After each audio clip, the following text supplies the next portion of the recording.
기도드립니다. 아멘. 우리 옆에 계신 분들과 인사하겠습니다. 호산나, 호산나, 호산나.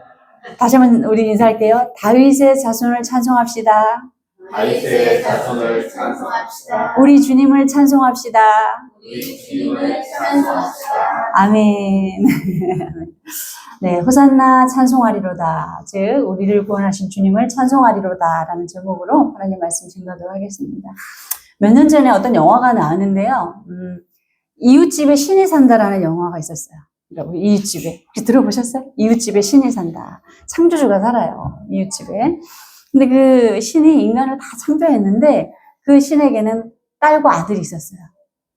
그 딸이 자기 아버지가 신이죠. 그 신의 서재에 들어갔더니 인간을 만들어 놓고 그 인간이 언제 태어나고 언제 죽는지가 다 있는 거예요. 그 자료가.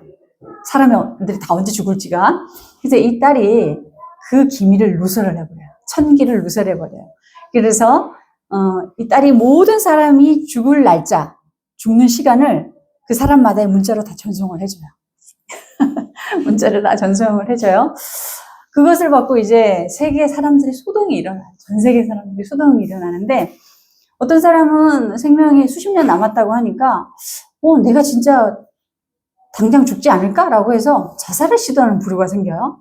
자살을 시도하는 부류가 생기고 또 어떤 사람들은 1년이 남았다, 2년이 남았다 이러니까 너무 좌절하고 낙심해서 아무것도 하지 못해요. 전쟁도 중단이 돼요. 이미 사람들이 다 죽을 날짜를 받아놨잖아요. 그러니까 굳이 싸울 일이 없는 거죠. 그러니까 전쟁도 중단이 됩니다. 이렇게 자신이 죽을 날짜를 알게 되니까 많은 사람들이 무기력하게 삶을 살아가는 그런 모습의 영화. 그것을 보면서 만약 우리에게 성도님들에게도 하나님의 휴대폰으로 언제 죽는다고 날짜를 가르쳐 주신다. 시간을. 그럼 어떻게 하시겠어요? 어떻게 하시겠어요? 모르는 게 낫겠죠. 오늘 본문을 통해서 보시면 자신이 이제는 오류에 죽지만 아주 작은 나귀를 타고 예루살렘 성에 입성을 하심으로 인해서 당신의 죽음을 온 세상에 선언하세요. 그리고 이제 내가 죽음 그 이후에 나를 믿는 모든 사람들이 구원받을 것을 공포하십니다. 그럴 때 많은 사람들이 찬양과 경배를 하는데 이 옷, 아까 읽었던 것처럼 자기의 윗옷을 바닥에 막 깔아요. 우리가 보면 양탄자 깔잖아요. 이렇게 영화배에도 쫙 들어가는 것처럼 예수님 앞에 이 자신의 옷가지들을 다 깔아놓고 그리고 아까 그 종려나무 아까 보셨어요? 이렇게 생긴 거? 그 종려나무도 막 깔아요. 그리고 종려나무를 들고 호산나 찬송하리로다. 이렇게 뭐예요? 우리 예수께서 우리를 구원하러 오셨다 이거예요. 그렇게 찬미하고 찬송하면서 예수님을 따라갑니다. 자, 1절에서 6절 우리가 함께 봤어요. 함께 읽겠습니다. 시작. 주님은 친히 죽음을 준비하셨습니다. 아까도 말씀드렸지만 이제 주님은 예루살렘 성으로 입성을 하시고 5일 후면 십자가에 달려 죽으세요. 며칠 후면 달려 죽으세요. 그런데 그 죽기 전에 예수님께서 제자들 중 2사람을 저 마을에 보내서 그 마을에 매여 있는 작은 나귀 새끼를 데리고 오라고 해요. 나귀를 데리고 와서 그 나귀를 데리고 올 때 그 왜 나귀를 풀어 갑니까? 이렇게 그 주인이 얘기를 하면 주님이 쓰시겠다고 했다. 주가 쓰시겠다고 했다. 그러면 줄 거다. 이렇게 얘기하세요.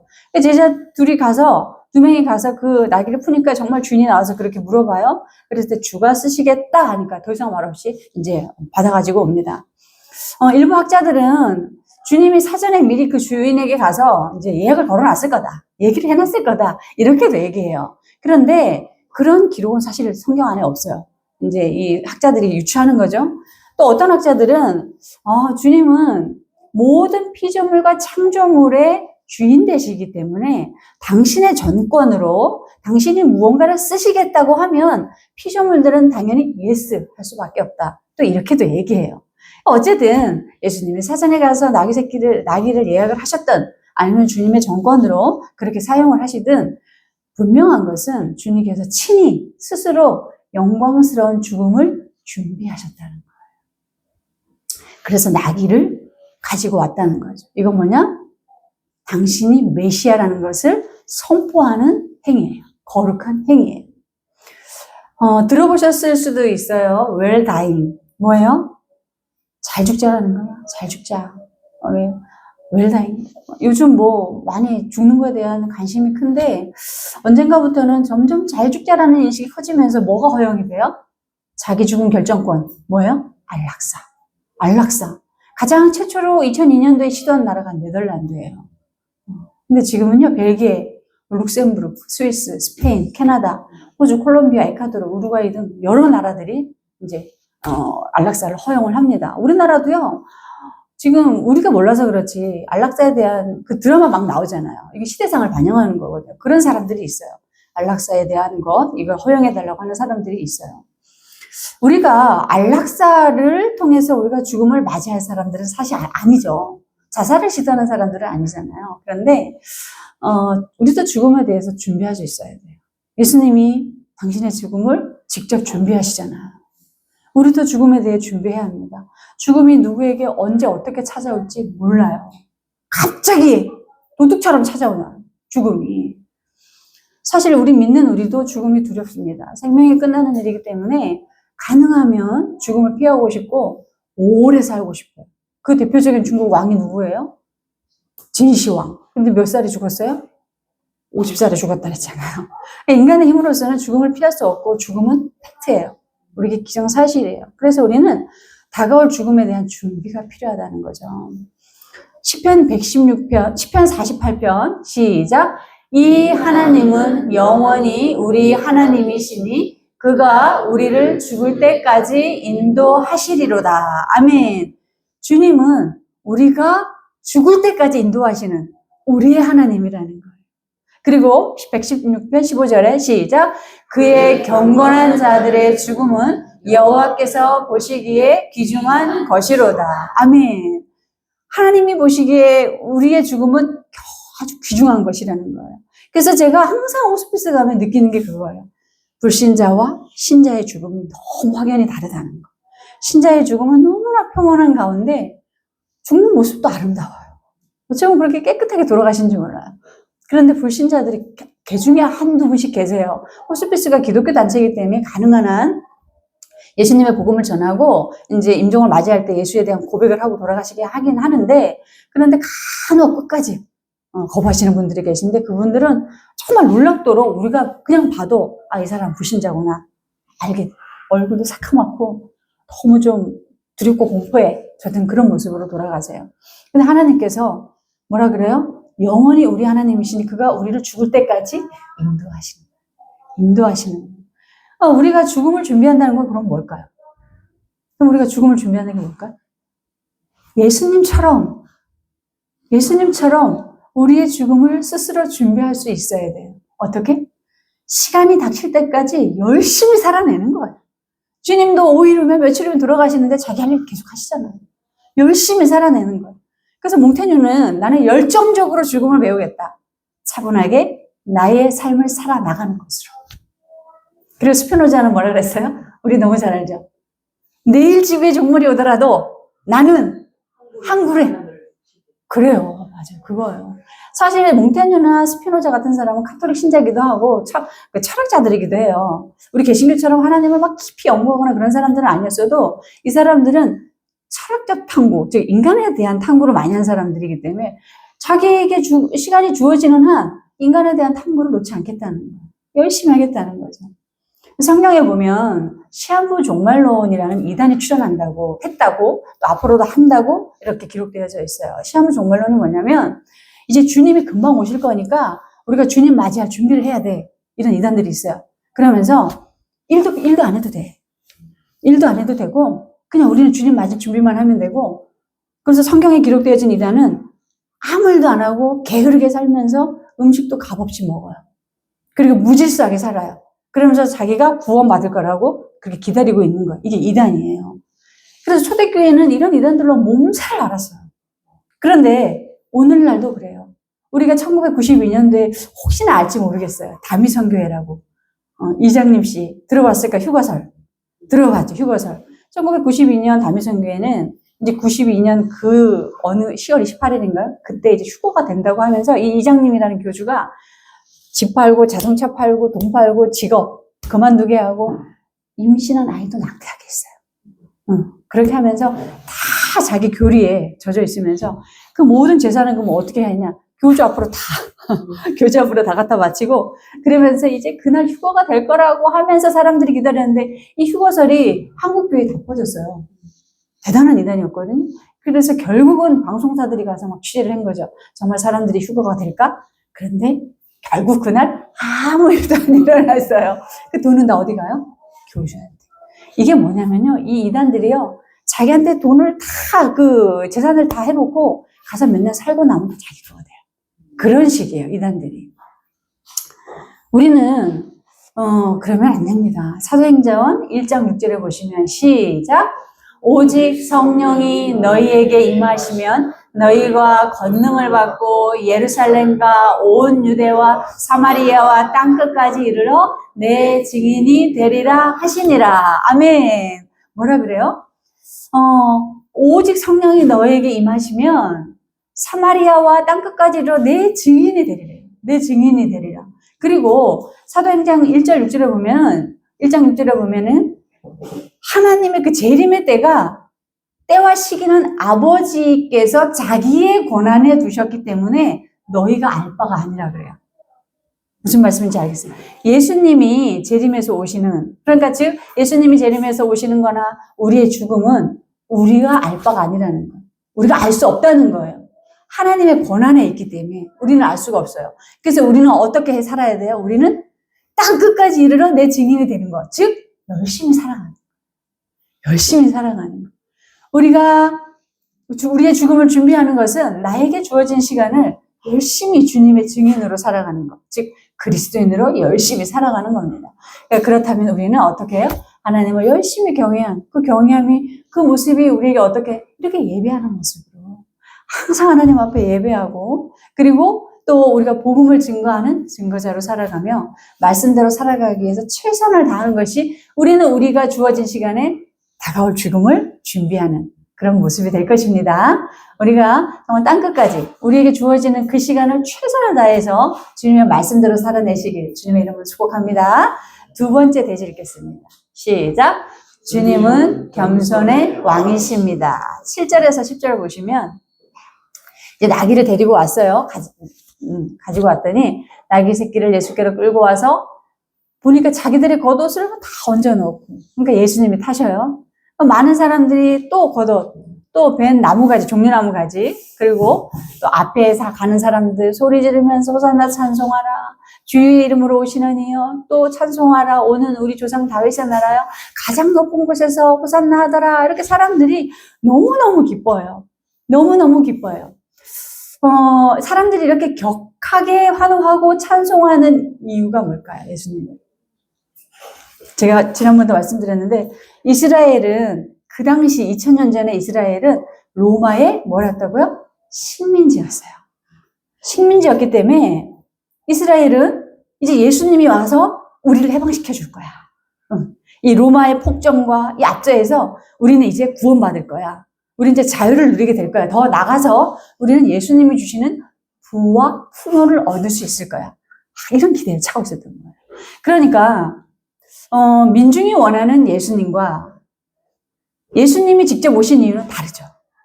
민중들은 지금 현세에서 자신들이 구원받는 것만 생각하지만 예수님은 현세가 아니라 내세까지 영혼들이 구원받는 그것 때문에 이 땅에 오셨고, 그래서 하나님의 뜻대로 겸손하게 나귀를 타고 예루살렘 성으로 입성을 하신 평강의 왕이세요. 이런 것을 보면서 예수님의 12제자 중에 가룟 유다가 있었어요. 근데 그 가룟 유다가 자기가 대망하는, 자기가 원하는 그런 메시아가 아닌 거예요. 정치적으로 이스라엘을, 로마를 전복시키고 이스라엘을 이 가장 최고의 나라로 만들어가는 그런 예수가 아니라 겨우 나귀 타고 오네? 겸손해도 너무 겸손해서 도대체가 이 이스라엘의 해방은 어디 볼 수도 없네? 그러면서 예수님은 어떻게 했어요? 팔아버렸어요. 은 30냥에 팔아버렸어요. 그 당시에는 금보다 은이 더 값어치가 나갔거든요. 은 30냥에 팔아버렸다고도 전하고 있습니다. 스가랴서 9장 9절에 보면 시작. 시온에 따라 크게 기뻐할지어다. 예루살렘에 따라 즐거이 부를지어다. 보라, 내 왕이 내게 임하시나니 그는 공의로우시며 구원을 베푸시며 겸손하여서 나귀를 타시나니 나귀의 작은 것 곧 나귀 새끼니라. 아멘. 예수님이 우리에게 구원해 주러 오셨는데 그분은 너무 겸손해서 고작해야 나귀를, 말도 아닌 나귀를 타고 오는 그런 겸손한 분이시라는 거예요. 태어나실 때도 어디서 태어나셨어요? 말구유에서 태어나셨죠. 직업이 뭐였어요? 목수셨어요. 이런 나무들 이렇게 제작하신 목수. 그리고 또 평생을 가난한 자들하고 사시면서 죽을 때 어떻게 돌아가셨어요? 십자가에 달려 돌아가셨어요. 단 한 번도 세상의 부를 추구하지 않으셨어요. 단 한 번도 내가 이 피조물의 주인이야 라는 주인 행사, 권한 행사 하지 않으셨어요. 자신을 높인 적이 없어요. 그저 가난하고 소외되고 병에 걸렸고 귀신에 들린 자들, 무엇도 의지할 수 없는 사회적으로 소외되어진 사람들을 찾아가서 그들에게 하나님의 나라를 소개하고 천국 백성이 되게 하셨어요. 이게 예수님의 겸손이세요. 우리도 예수님처럼 겸손할 수 있어야 합니다. 그 겸손을 배워야 됩니다. 제스 잭슨이라는 사람은 넘어진 사람을 일으켜 세울 때를 제외하고는 우리는 그 누구도 내려다 보아서는 안 된다 이렇게 얘기했어요. 우리는 근데 종종 우리보다 이렇게 아래로 내려보고 싶어 하잖아요. 이렇게 내가 좀 쭉 이렇게 올라가고. 교회도 성도들이 많아지면 목사님이 성도들을 바라볼 때 수준에 따라 나눠요. 수준에. 그러면 안 되죠. 그리고 성도들도 지금도 이 큰 교회들은 좀 끼리끼리 이런 게 있대요. 의사는 의사끼리, 변호사는 변호사끼리 이런 게 있다는 거예요. 그리고 또 청년들 그 권사님들이 중매쟁이가 돼가지고 자기 딸들 좀 좋은 사람과 결혼시키려고 막 그렇게 혈안이 돼서 막 자기 딸들을 갖다 붙이고 뭐 이러면서 그런 것들이 있다는 거예요. 그러니까 외모로 판단하는 거잖아요. 이래서는 안 되죠. 우리는 교만해서는 안 됩니다. 겸손해야 합니다. 예수님의 겸손함을 배우고 그 겸손함을 따라 실천해야 되죠. 성경은 좀 더 구체적으로 겸손한 사람이 어떤 사람인지 가르쳐줘요. 로마서 12장에 보면 즐거워하는 자들과 함께 즐거워하고 우는 자들과 함께 울라. 이러실 수 있으세요? 우는 자들과 함께 울라. 예수님도 당신이 금방 고칠 수 있고 이 사람은 죽은 사람을 살려낼 수도 있는데 그 죽은 사람의 가족들이 너무 슬프게 울고 동네 사람들이 슬프게 오니까 예수님이 찾아가서 같이 울어주셨어요. 당신은 하나님이신데도. 예수님 굳이 울 필요가 없잖아요. 같이 울어주셨어요. 그리고 서로 마음을 같이 하며 높은 데 마음을 두지 말고 도리어 낮은 데 처음에 스스로 지혜는 취하지 마라. 마음이 갈라지고 갈등하고 분열하는 것은 내가 옳다는 마음 때문에 그래요. 너는 틀렸고 내가 옳다는 그 전제 때문에 마음이 갈라지는 거죠. 우리는 너도 옳고 나도 옳을 수 있고 너도 틀리고 나도 틀릴 수 있어. 이런 다양성을 인정할 수 있어요. 다양성은 하나님께서 우리에게 주신 각자의 기능이에요. 성품이에요. 근데 그것을 너는 틀렸어. 나는 맞았어. 이렇게 봐서는 안 된다는 거죠. 전도서 7장에 보면은 지나치게 의인이 되지 말며 지나치게 지혜자도 되지 말라. 어찌하여 스스로 패망하려 하느냐. 이런 말씀이 있어요. 그러니까 내가 너무 옳다고 주장하면 결국 망한다는 거예요. 그리고 17절에 아무에게도 악을 악으로 갚지 말고 모든 사람 앞에서 선한 일을 도모하라. 가급적이면 우리는 선한 일에 앞서야 돼요. 그런데 우리가 좀 이렇게 좀 힘들고 어려워. 복사를 그래요. 나도 한번 당해봐라. 막 이러면서 그러려고 하잖아요. 이게 인간의 본성이에요. 그러나 로마서에 보면 성경에 보면 하나님이 원수 갚는 것이 내게 있다. 내가 갚아줄 것이다. 너는 복수하지 마라. 이렇게 말씀하세요. 그래서 가급적이면 우리가 선한 일을 도모할 수 있는 이것이 겸손한 것이고 18절에 할 수 있거든 너희로서는 모든 사람과 더불어 화목하라. 아까도 말씀드렸지만 끼리끼리 우리가 내가 좋아하는 사람하고 잘 지내는 건 충분히 할 수 있어요. 그런데 내가 좋아하지 않고 나의 스타일과도 좀 다른데도 그 사람을 좋아할 수 있는 건 굉장히 어렵잖아요. 그런데 뭐라 그래? 할 수 있거든. 너희로서는 모든 사람과 더불어 화목해야 돼. 그래서 더 나가면 다른 성경에는 너희가 모든 사람과 더불어 화목할 때 비로소 하나님의 얼굴을 볼 수 있다 이렇게 얘기해요. 제가 언젠가 우리가 이렇게 흑인을 보면 좀 흑인이 좀 무섭게 생겼잖아요. 황인이나 백인보다. 그런데 언젠가 TV에서 이 백인과 황인종과 흑인종이 다 모여있는 거대한 군집의 무리를 봤을 때 그거 너무 아름다운 거예요. 멀리서 이제 조망한 거죠. 너무 아름다워요. 검은색도 아름답고 황색도 아름답고 흰색도 아름답고. 그래서 그때 제가 하나님이 이렇게 아름다움을 아시고 이렇게 다양하게 우리를 지으셨구나. 그런 생각을 한 적이 있어요. 우리가 편가르지 말고 소외시키지 말고 화목하기를 힘쓰기로 하고 사람들을 바라보면요 다 아름다워요. 아름답지 않은 사람이 없어요. 이게 우리가 겸손할 수 있는 모습이라는 거예요. 이렇게 겸손한 자에게 주어지는 복이 있어요. 함께 읽겠습니다. 시작. 사람의 마음에 교만은 멸망의 선봉이요 겸손은 존귀의 길잡이니라. 다음. 사람이 교만하면 낮아지게 되겠고 마음이 겸손하면 영예를 얻으리라. 다음. 그러나 더욱 큰 은혜를 주시나니 그러므로 일렀으되 하나님이 교만한 자를 물리치시고 겸손한 자에게 은혜를 주신다 하였느니라. 아멘. 우리가 겸손해서 이런 복을 다 받으시길 주님의 이름으로 축복합니다. 세 번째 대절 읽겠습니다. 시작. 예수님만이 우리의 구원주이십니다. 아멘. 예수님만이 우리의 구원주세요. 모든 것이 완전한 그 예수님께서 굳이 인간의 몸을 입으시고 이 땅에 오셔서 말 위에 태어나시고 목수로 살아가시면서 어려운 사람들을 찾아올 이유가 뭐가 있을까요? 우리를 구원하시기 위해서 오셨죠. 우리를 구원하시기 위해 오셨는데 우리에게 어떤 자격도 논하지 않으세요. 그저 당신을 믿기만 하면 복을 주시고 구원해 주시겠다는. 만약에 예수님께서 우리에게 오셨는데 우리 예빈이에게 내가 너를 구원해 주려고 하니까 너는 자격을 좀 갖춰라. 선행을 네가 해야 될 그 선행을 한 10,000번은 해야 돼. 그리고 부를 축적해야 돼. 부는 열심히 살았다는 증거이기 때문에 부를 축적해야 돼. 그리고 너는 병들면 안 돼. 건강한 신체만이 갈 수 있어. 건강한 신체여야 돼. 그리고 너희는 박사학위가 있어야 돼. 예수님이 이렇게 요구 조건을 거셨다면 어떻게 할까? 세상에 갈 수 있는 사람이 얼마나 되겠어요? 세상에 구원받을 수 있는 사람이 얼마나 되겠어요? 여기에는 우리도 구원받을 수 있는 사람이 아무도 없을 거예요. 그러나 예수님은요, 우리가 과거에 어떤 사람이었든, 어떤 삶을 살았든, 또 우리가 앞으로도 하나님은 우리가 어떤 사람인지 알아요. 어디 포인트에서 넘어지고 어떤 죄를 저지를지도 알아요. 그러나 우리를 위해서 대신 죽으셨고, 우리가 마음을 돌이켜서 예수님을 잘 믿기만 하면, 그분을 그대로 구원주라고 믿기만 하면 우리를 구원해 주시겠다고 약속을 하셨어요. 로마서 1장에 보시면 시작. 복음에는 하나님의 의가 나타나서 믿음으로 믿음에 이르게 하나니 기록된 바 오직 의인은 믿음으로 말미암아 살리라 함과 같으니라. 아멘. 이 말씀해 보세요. 복음에는 하나님의 의가 나타나서 하나님의 의는 누구냐? 예수 그리스도예요. 예수께서 우리를 믿음으로 믿음에 이르게 하신대요. 그래서 우리는 뭐만 있으면 돼요? 믿음으로 말미암아 살리라. 예수님에 대한 믿음이 있으면 우리가 산다는 거예요. 어떤 요구 조건이 우리가 자격 조건이 아니라 우리가 예수님을 믿는 믿음만 있으면 우리가 구원받을 수 있다고 우리에게 믿음만을 원하셨어요.